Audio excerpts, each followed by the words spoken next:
इसमें हल करेंगे प्रश्न संख्या 7 से। प्रश्न संख्या 7 में दिया गया है, सरल कीजिए विभिन्न गुणों का उपयोग करते हुए। यानी कि हमें यहाँ पे क्या करना है कि गुणों का उपयोग करके इसको सरल करना है। तो चलिए हम लोग यहाँ पे शुरू करते हैं प्रश्न संख्या 7 का 1 से। जैसा कि पहला प्रश्न दिया हुआ -7 गुना में 5 प्लस फिर ब्रैकेट में -7 गुना में 11।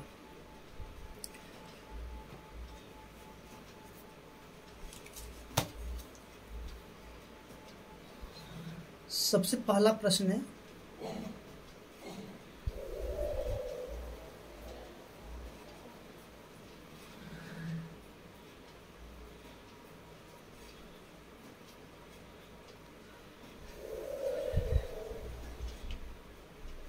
तो देखिए यहाँ पे जो प्रश्न संख्या 1 दिया गया है, जैसे कि हम यहाँ पे ध्यान देंगे तो यहाँ जो है ना, जैसे कि यहाँ देखिए -7 यहाँ पे है और यहाँ भी -7 है, फिर गुना 5 है और यहाँ पे गुना 11 बीच में जोड़ का चिन्ह है। तो देखिए ये जो होगा आपका वितरण नियम से यानी कि हल होगा।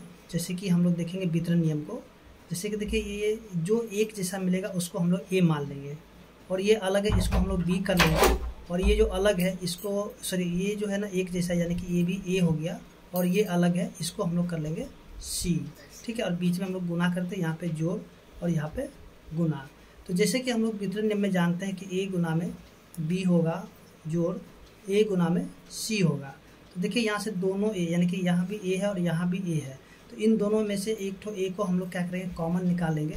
बचेगा क्या, गुना बच जाएगा, फिर से ये वाला बी बचेगा जोड़ और ये सी बचेगा। ठीक है, तो यहाँ पे बिल्कुल वैसा ही है। ठीक है, जैसा कि यहाँ पे दिया हुआ। ठीक है, बिल्कुल इसी तरीके से ये वाला हल हो जाएंगे।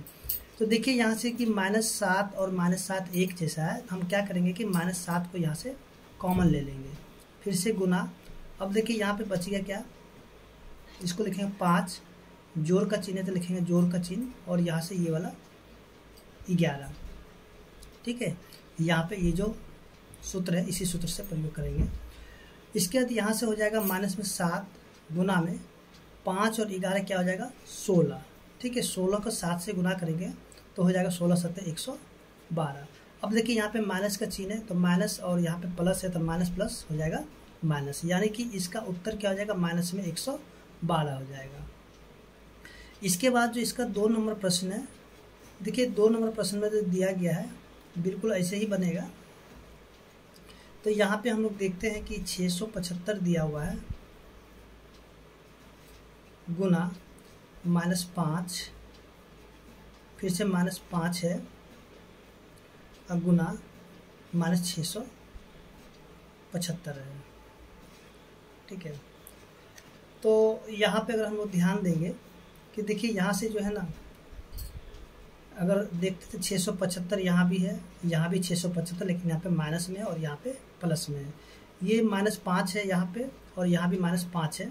तो एक काम हम लोग यहाँ से कर सकते हैं कि ये जो माइनस है ना, इस माइनस को हम लोग कॉमन निकालते हैं तो ये जो माइनस हो जाएगा प्लस। ठीक है, ये भी वितरण नियम के द्वारा ही हल होगा। ठीक है, ये भी वितरण नियम के द्वारा हल होगा। तो सबसे पहले हम लोग एक लाइन को सीधा कर लेते हैं, यानी कि 675 गुना में -5 और ये जो माइनस कॉमन लेंगे तो ये माइनस हो जाएगा प्लस और यहाँ से 5, यानी कि इसको गुना कर दें तो हो जाएगा प्लस। ठीक है, और यहाँ पे बचेगा क्या 675। अब देखिए यहाँ से यानी कि 675 और 675 एक ही जैसा मिलना, जैसा कि आपको यहाँ पे बताया गया था, यानी कि वितरण नियम। देखिए यहाँ पे वितरण नियम है, ये बताया गया था आपको। तो बिल्कुल जो है ना यहाँ पे वितरण नियम का ही प्रयोग करेंगे। तो देखिए यहाँ से 675 एक तो हम लोग कॉमन ले लेंगे, फिर से गुना और ये जो -5 है तो इसको ले लेंगे, फिर से ये जोड़ और ये वाला 5 ले लेंगे। इसके बाद जो है 675 लिखेंगे और गुना में -5 में से जब +5 करेंगे, यानी कि 5 में से 5 को घटा देंगे तो बचेगा 0।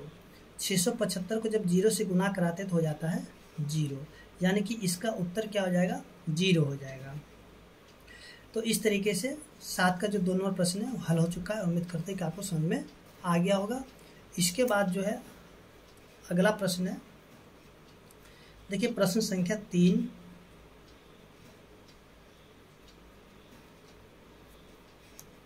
8 गुना में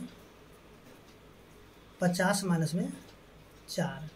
तो यहाँ पे हम लोग देखेंगे ये भी वितरण नियम के द्वारा ही हल होगा। जैसे कि ये हो गया ए और ये हो जाएगा बी और ये हो जाएगा सी, ठीक है, यानी कि बीच में हो जाएगा गुना और यहाँ पे है घटाव। तो यहाँ से हम लोग क्या करेंगे कि एक बार गुना ए को गुना करेंगे बी के साथ, यानी कि ए गुना में बी, फिर एक बार ए को गुना करेंगे सी के साथ, तो यहाँ पे माइनस है तो माइनस हो जाएगा ए गुना में सी, ठीक है। ये हो जाता है वितरण नियम। देखिए 8 को गुना करेंगे 50 से, यानी कि 8 गुना में 50। अब घटाव का चिन्ह है तो घटाव का चिन्ह होगा, फिर से 8 गुना में 4। अब देखिए यहाँ पे 8 को गुना करेंगे 50 से तो ये हो जाएगा 400। अब माइनस में 8 चौके 32।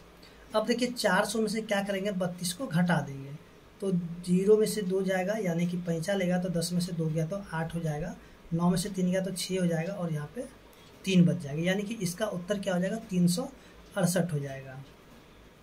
इसके बाद जो 4 नंबर प्रश्न है, 4 नंबर प्रश्न को देखेंगे, दिया हुआ है 5 गुना में 27 गुना में माइनस में 4।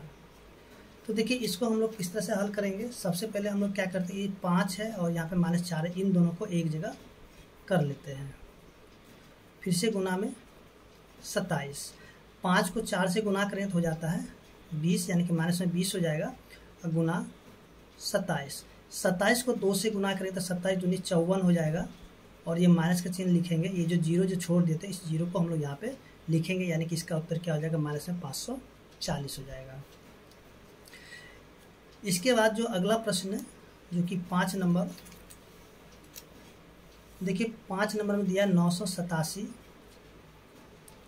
गुना में 98।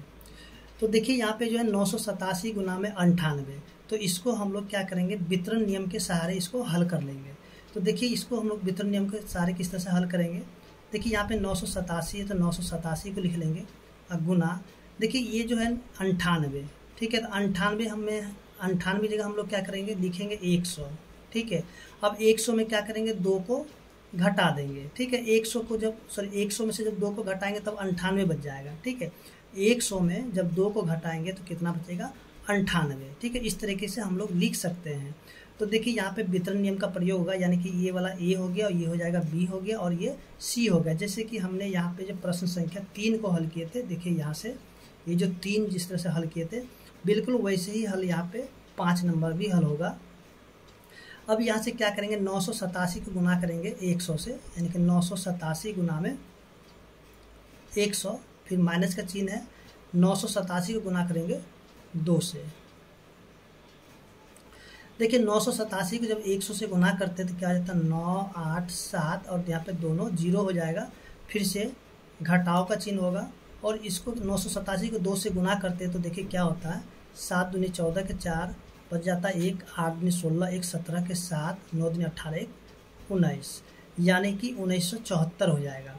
तो हम लोग यहाँ पे क्या करेंगे, 98,700 में से 1974 को घटा लेते हैं। तो देखिए 0 में से 4 नहीं जाएगा, तब बगल से कैरी करेंगे तो ये हो जाएगा 10, 10 में से 6 गया तो 4 गया तो 6, और यहाँ बचेगा 9 में से 7 गया तो 2, इसका 6 में से 9 नहीं जाएगा तो बगल से 5 लेंगे तो हो जाएगा 16, 16 में से 9 गया तो 7, 7 में से 1 गया तो 6, और यहाँ पे बच जाएगा 9, यानी कि 96,726 इसका उत्तर हो जाएगा। इसके बाद जो है अगला प्रश्न है, प्रश्न संख्या इसका 6 दिया गया है। तो देखिए 6 में क्या दिया गया है, 6 में दिया गया माइनस में 57 गुना -19 और जोड़ 57, ठीक है। यहाँ से हम लोग देखेंगे कि देखिए ये भी वितरण नियम के द्वारा ही हल होगा। जैसे कि यहाँ पे ध्यान देंगे कि देखिए ये माइनस में है और यहाँ भी माइनस है, लेकिन यहाँ पे जो 57 क्या प्लस में है, तो इसके लिए हम क्या कहते हैं, माइनस को हम लोग यहाँ पे इस माइनस के साथ गुना कर देते हैं तो ये हो जाता है प्लस, यानी कि 57 हो जाएगा। अब गुना में 19 रह जाएगा क्योंकि माइनस यहाँ पे गुना होकर प्लस हो गया है, फिर से प्लस में 57। अब देखिए यहाँ पे कुछ भी नहीं तो हम लोग गुना करके 1 लिख सकते हैं कि 57 को 1 से गुना करेंगे तो 57 ही होगा। इसका फिर से यहाँ पे वितरण नियम का प्रयोग कर लेते हैं, यानी कि 57 यहाँ पे दोनों एक जैसा मिल रहा है, यहाँ से 57 कॉमन ले लिए, बचेगा क्या, यहाँ से ये वाला 19 बच जाएगा, जोड़ का चिन्ह बचेगा और ये वाला 1 बच जाएगा। तो 57 को क्या करेंगे, गुना करेंगे 19 में 1 को जोड़ के 20 से, ठीक है। तो 57 को 2 से गुना करते हैं तो 57 दूनी 114 हो जाता है और ये 0 ला करके लिख देंगे, यानी कि इसका उत्तर क्या हो जाएगा 1140। तो इस तरीके से जो प्रश्न संख्या 6 है हल हो चुका है और उम्मीद करते हैं कि आपको समझ में आ गया होगा। अब हम लोग देखते हैं अगले प्रश्न को, जो कि प्रश्न संख्या 8 है। देखिए 8 में जो दिया गया है, यहाँ से हम लोग देखते हैं प्रश्न संख्या 8 को। देखिए 8 में जो दिया हुआ एक सारणी दिया हुआ, तो इस सारणी को हमें क्या करना है, यानी कि भरना है। तो चलिए हम लोग यहाँ पे सीखते हैं कि इस सारणी को किस प्रकार से भरा जाता है।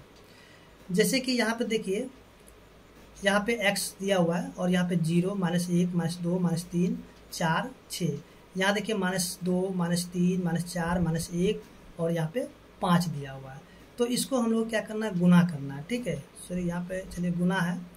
तो देखिए यहाँ पे -2 को गुना करेंगे 0 से तो क्या हो जाएगा 0। फिर से इस -3 को गुना करेंगे 0 से तो यहाँ भी 0 हो जाएगा। -4 को गुना करते हैं 0 से तो भी 0, यानी कि किसी भी संख्या को 0 से गुना करने पे 0 ही प्राप्त होता है। -1 को गुना करेंगे 0 से तो 0 हो जाएगा। फिर से 5 को गुना करते हैं 0 से तो 0 हो जाता है। अब देखिए यहाँ पे 0 से तो गुना हो गया।